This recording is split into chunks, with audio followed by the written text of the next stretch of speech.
my mom was so angry about having kids. She told us, you are not allowed to come home before dark, and you're not allowed to come home after dark.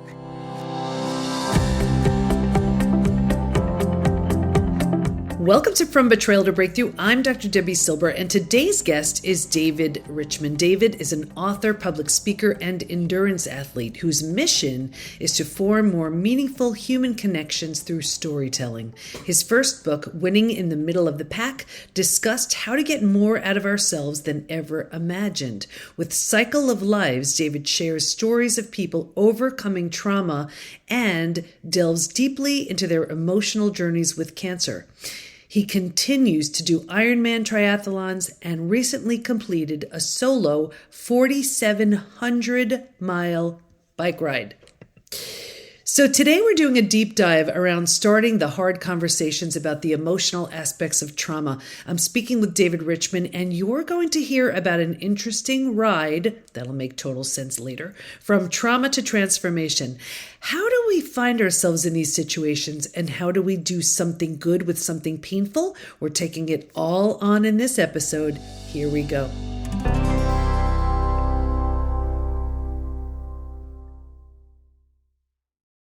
Okay, everybody, we are with David Richman today, and we're going to be talking about starting the hard conversations about the emotional aspects of trauma. And I brought him in because not only does he have a great story for us, but listen, we're all here because we're healing from some type of betrayal, whether it's of a family member, partner, friend, coworker, self.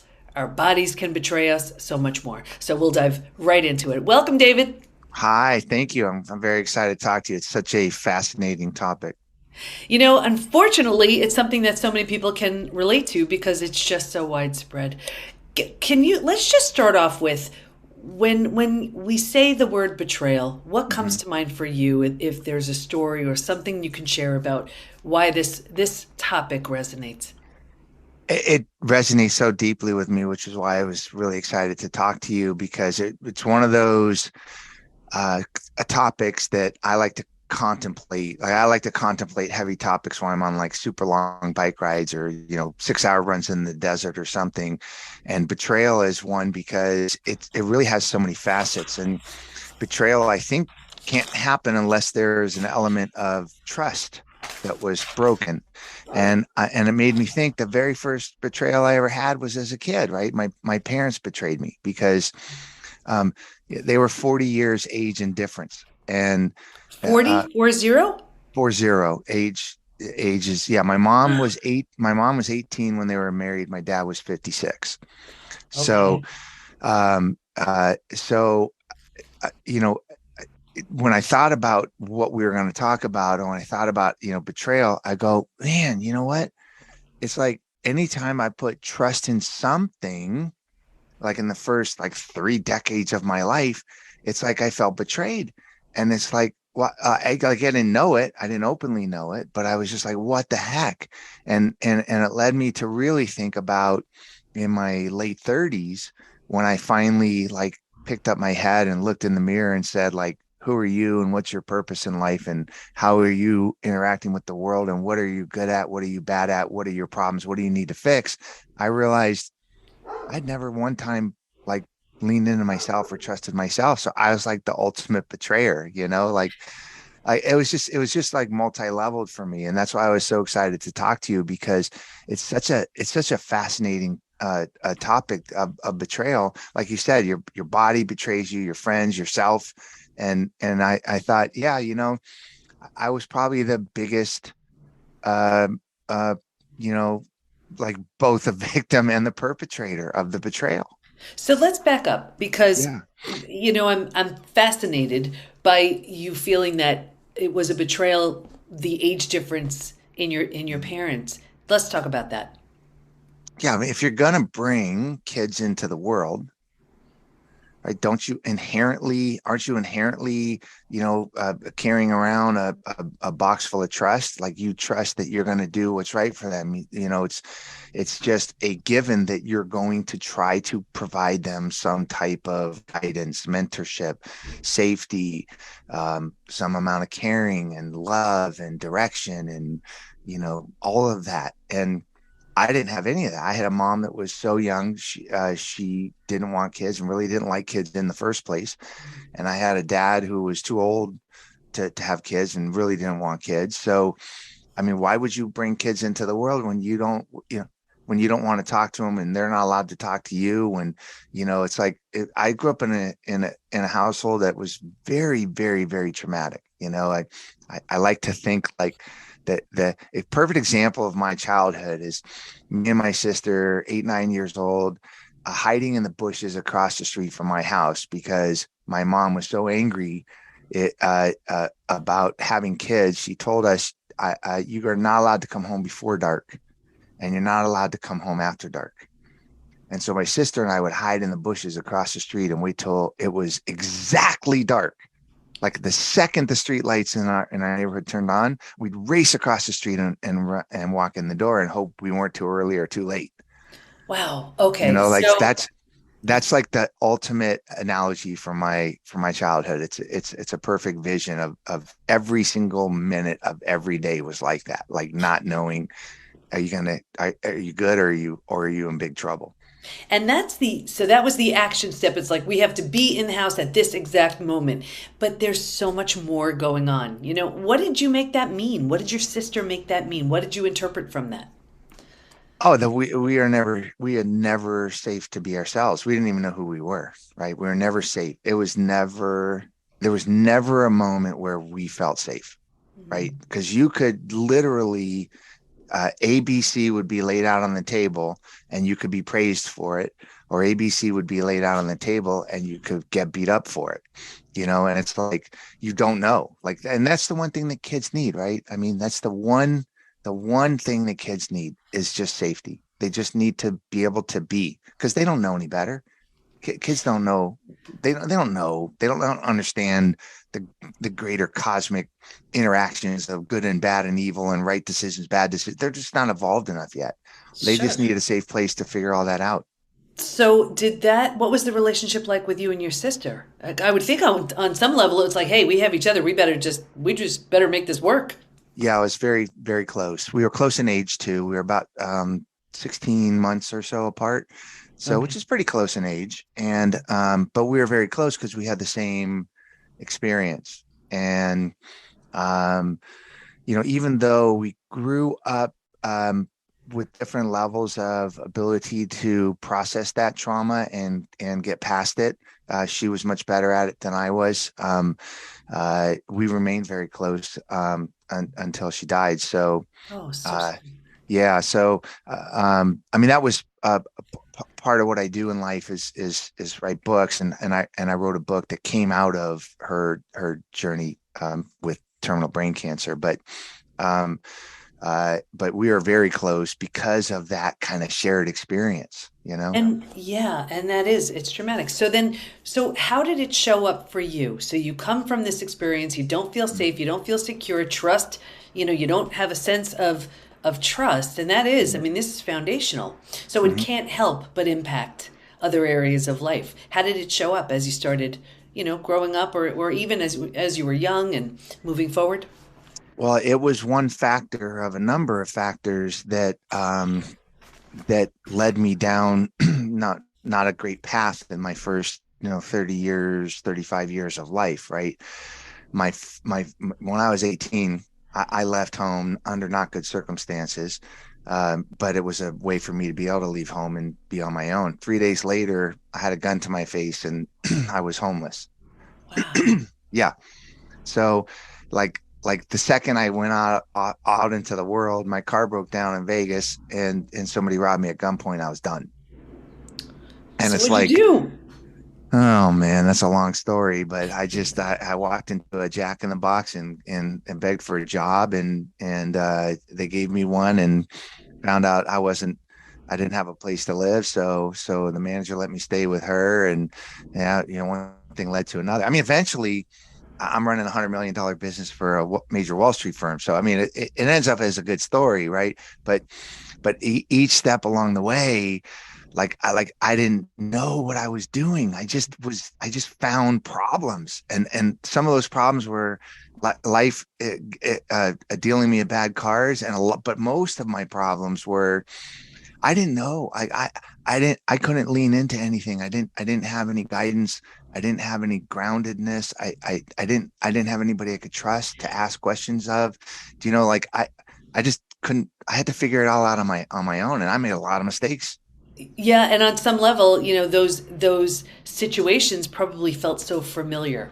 So it makes such sense why you'd go from one sort of toxic situation to the next to the next. It's like that's all you knew. So was there a moment or a turning point where you realized, wow, this isn't working for me anymore? There's such a great question after the comment that you just made, because if you didn't make that comment, you wouldn't understand the depth of your question. So so yes, everything that I did was a mistake. Every problem that I found was a problem I tried to solve, like for whatever reason. And shock to anybody listening, sorry if I'm cliche-ish, but I ended up marrying my mom, right? A very angry, very miserable, bitter person, and she was a violent alcoholic. So I was in a really bad state. I had 4-year old twins who I needed to get them to safety because it was getting a little rough for them too. And I remember that moment.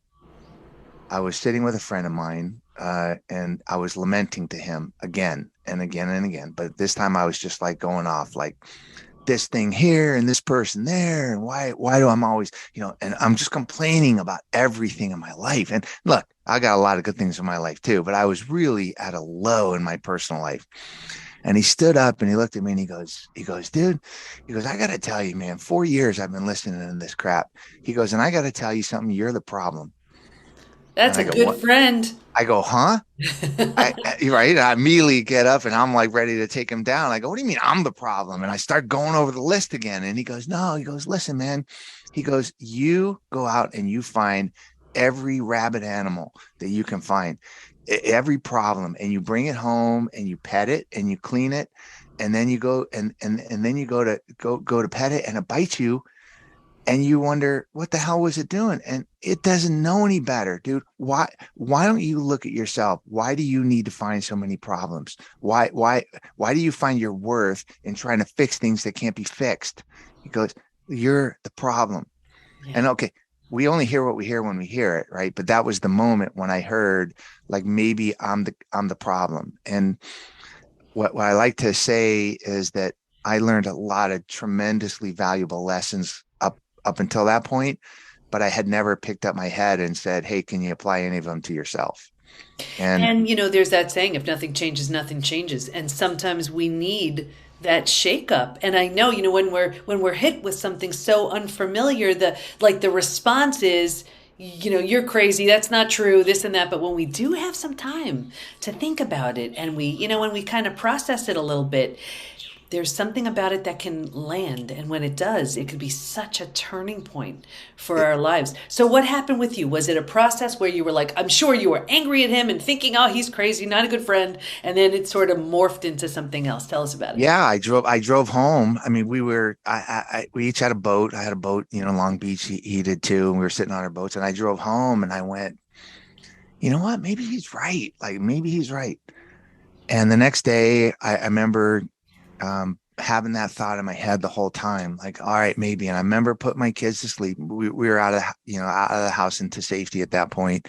And I remember putting my kids to sleep, and I walked into my bathroom and I looked in the mirror, and and I'm not exaggerating, I probably spent 45 minutes talking out loud to myself, like, dude, like, who are you? And I'm staring at myself in the mirror going, who's this stranger looking at me?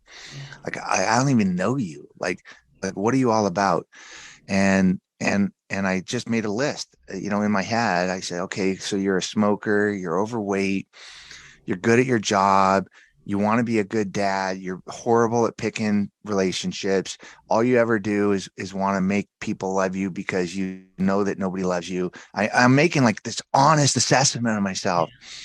And it was like every time I said something that was true, I was like, oh, it feels so good. Like I was just trying to figure it out, like take an honest assessment because we're so easily living in denial or making it through the circumstances that we found ourselves in that we're just not able to assess or whatever. We're just, like you just deal with the issue. You don't understand the greater meaning of it.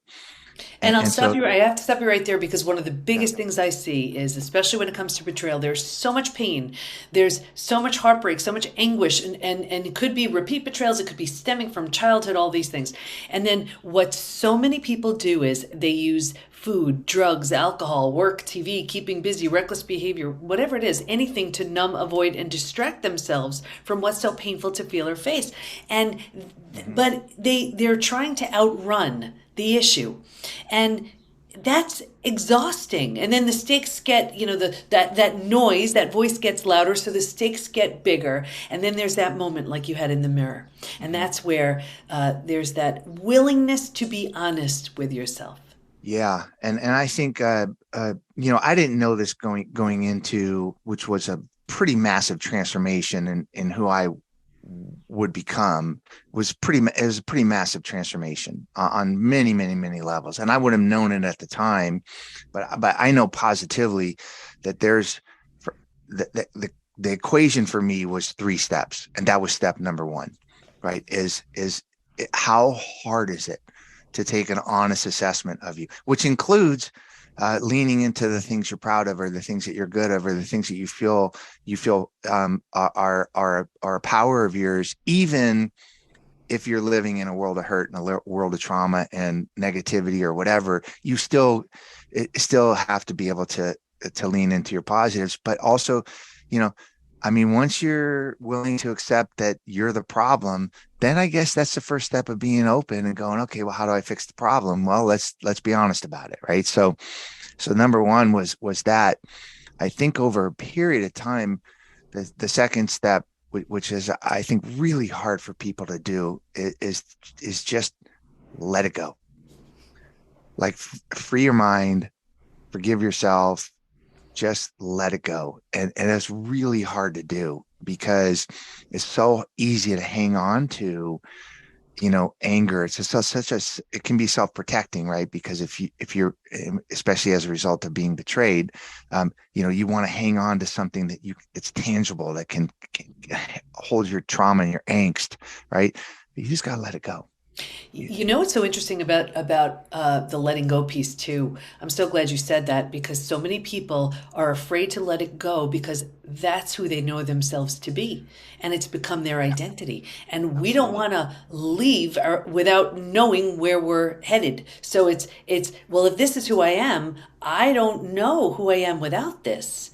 And one of the secret hacks here, everybody, is you create that version of who you want to be, because then you know who you're moving towards. So this way it's not as terrifying to let everything go, because it's not your identity. It's just a set of habits and experiences that became, what you did, but it's not who you were. So, okay, I'm so glad you brought that up. So letting it go was number 2. What's number 3? And that's a process, right? You don't just snap and forget, right? Oh, just forgive someone. Forgiveness is a process, right? I had to forgive myself for making so many bad decisions and going, okay, you didn't know any better, but now you do. Right? You heard for 20 years you should not be smoking, but now you heard it. So just forgive yourself. You didn't do it 5 years ago. You're doing it today. Like, it's a process, right, of forgiving yourself. And number 3, the way I can tell you. And you know what? I want to just jump on that too. Yeah. Before you get to number 3, there's such power in decision.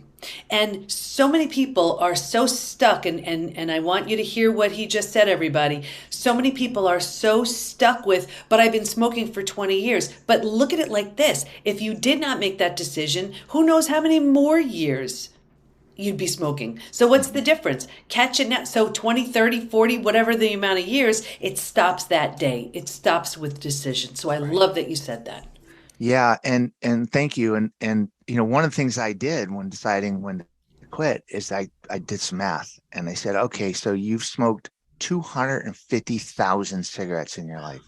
In fact, at one point, cigarettes were so important to me because when I was homeless, I had 56 cents in my pocket and most of a carton of cigarettes in the back. And that's what I had for like 3 days was just cigarettes, right? I didn't have any food. And it was just like this emotional thing for me. And I Yeah. remember doing the math going 250,000 cigarettes. Okay, well, how about you don't do 250,001? Like, no, just don't do it. Right? It's like, okay, you can't do anything about the 250,000. So just don't do 250. You didn't know any better. I Right. love that. And I love it's that. hard. It's so hard. And I don't want to sound preachy or prescriptive or anything like that, but it's just like if you could forgive yourself, if you could just allow yourself to say, okay, I didn't know any better. Like now I do, but now I do. I'm armed with the information now. So what I do now is important because I didn't know before. And think about how much time, effort, energy, expense we spend on, but this is what I did and this is who I was and these were the choices I made, and we drown in all of that, where it's like no matter what you say, think, feel, or do, you're not going to do anything about that number. It Right. will not change. It's so interesting you say this. I did this with one of our members in the PBT Institute the other day. He was saying how, it's decades of going over his betrayal, going over it. We did the math. And I was like, Mhm. okay, it came out to 19 million something Oh my times. Right. God. And I was like, okay, so you can't undo the 19 million, but all you can do is add to it if you don't do something different. Yeah, that's so absolutely true. And it's in many areas in your life, right? Like just in that same small period of time, like I had read about, written about, seen 100 movies about the concept of marrying your mother, right? Like I'm a smart guy, I'm very observant, okay, but one day at the very end of that relationship, my ex-wife in a screaming match, completely drunk, went, I'm not your mother. And I went, holy crap, you're exactly my mother. How are you so stupid that you didn't know that, David? Right? Yeah. And I'm like, oh my God, how did I not know it? But You then when weren't I ready knew to it, know. I'm just like, okay, well, that's a problem, Yeah. right? Like, Yeah. how are you that dumb that you didn't know it? Well, stop beating yourself up. You didn't know it, but you know it now. Right. Beautiful. And that's the important thing. But leaning into step three for me, I'll just tell it to you in a story. So very early on, I leaned into being athletic. I hadn't been athletic my whole life. And I thought, well, if I'm going to quit smoking and I'm going to lose weight, I'm going to be healthy, and I'm going to work through issues. I can't swim and smoke at the same time, right? I could bike and run, but not really. You can't really run and smoke at the same time. So I'm going to start doing these things. And I got addicted to it, not in a running away from, but it's a healthy thing I could lean into. And so a very early on, maybe 3, 4 months into this, like transformation of looking in the mirror and then moving forward, I entered a rollerblade race that was 87 miles long. Oh, wow. Athens, Georgia to Atlanta, Georgia. It was a race. I don't know if they still do it, but they had done it for about 30 years. And it's like this most ridiculous athletic event. An overweight smoker who doesn't have any athletic ability has no business doing this thing. Right. But I entered it just for the heck of it. And I started to do it. And about 30 miles in, I was toast. Like I made it 30 miles. I mean, like 30 miles on rollerblades for a guy like me, that's just completely stupid. And my legs are completely shot. I'm devoid of any energy. I'm leaning over in the hot Atlanta heat. And my sweat is so white because it's so salty. I'm so dehydrated and salty. And I see this like line on the asphalt, and I'm turned sideways to a hill so I don't go downwards. And I'm just like, man, I'm done. And I just was leaning over on my knees and I go, okay, well, you got two options. And I guess either one works. One option is done. Go home, let the sag wagon pick you up, and look what you did, dude. Like, but you go home and like every limit about yourself. You know everything about yourself, which I thought was a pretty good thing. Like I'm in a much better place about knowing everything about myself than I was before. And then I go, but option two is, man, if you could take one step, just go one step past that line, you're gonna learn something new, and you're gonna learn what you're made of. You're gonna learn how to get over something. You're gonna learn. You might learn how to. Where you got to quit 3 steps up. I don't know what you're gonna learn, but you're gonna learn something new. And like 6.5 hours later, I made it to the finish line. Wow. And I learned literally, I'm not even exaggerating, I learned probably 100 lessons that day. Yeah.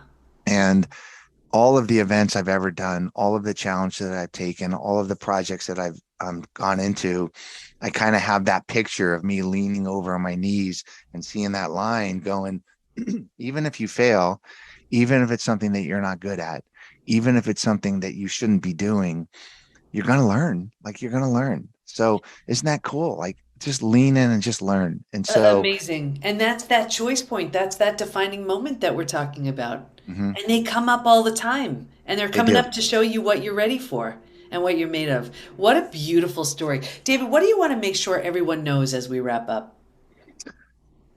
Uh, you know, um, I look, I don't have any answers or formulas to what anybody needs or what's best for them. What I do know is that what resonates with a lot of people is you find out at some point in your life that you're enlightened as to the issues that ail you. Right? You have a different insight into them. And if you do, just embrace that moment and just forgive yourself you didn't know before that, and then just work on it, whatever work on it means. For me, that was endurance athletics and, working through my issues and, processing trauma and understanding other people's trauma and how they were able to process it and those kind of things, right? That was the leaning into learning part for me. But I think that what I like to take away is there isn't a single person alive that doesn't have young adult, childhood, adolescent trauma. There isn't a single one of us that isn't probably defined in large part by that. And there isn't a single one of us that doesn't have the ability to just go, okay, I'm going to let it go. I'm going to work on letting it go. I'm going to forgive myself. I'm going to just take it easy. I'm just going to unburden, and I'm just going to go forward with a fresh heart. I mean, we have the ability to do that. I love so many things about what you just said.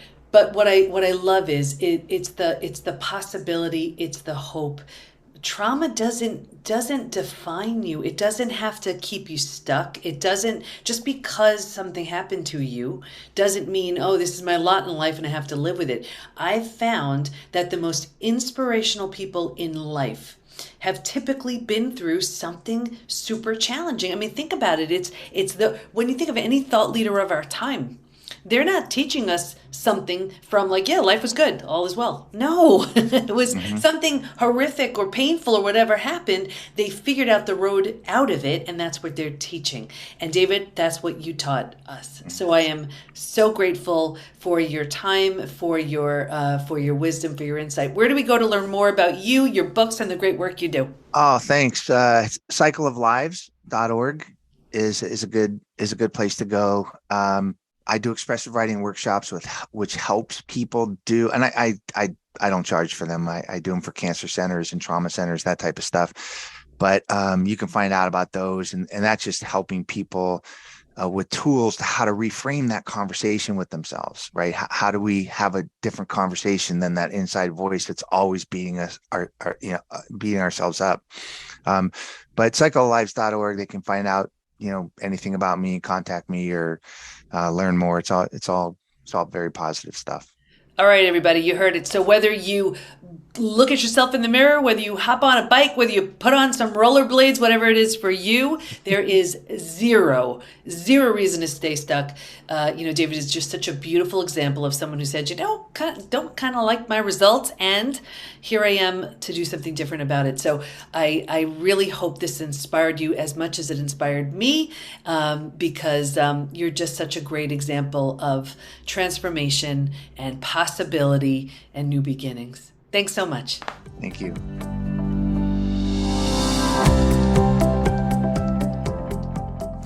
You can see how David and his sister struggled to feel safe, heard, secure, and how it led to some choices that he later on had to take on if he was going to turn his life around, and he did. Stay in touch with David by going to cycleoflives.org, and we'll have all of his information in the show notes at thepbtinstitute.com/podcast. Here's my biggest takeaway. To heal from your past, try these 3 things that David did. 1, take an honest assessment of it all, your positives, your negatives, all of it. 2, let it go. Forgive yourself. 3, movement. Just like David's rollerblade story where he could have stopped, but instead he decided to keep going. We're always so much stronger than we think, and we always have choices in our lives. Now, of course, all this stuff can be hard, and we're here to help. Stop by the PBTinstitute.com where we have everything you need to heal from the trauma of betrayal, the right coaches, classes, community, and so much more. Don't stay stuck. You deserve so much better than that. Join us. Thanks for listening. Can't wait to be with you next time, and here's to your breakthrough.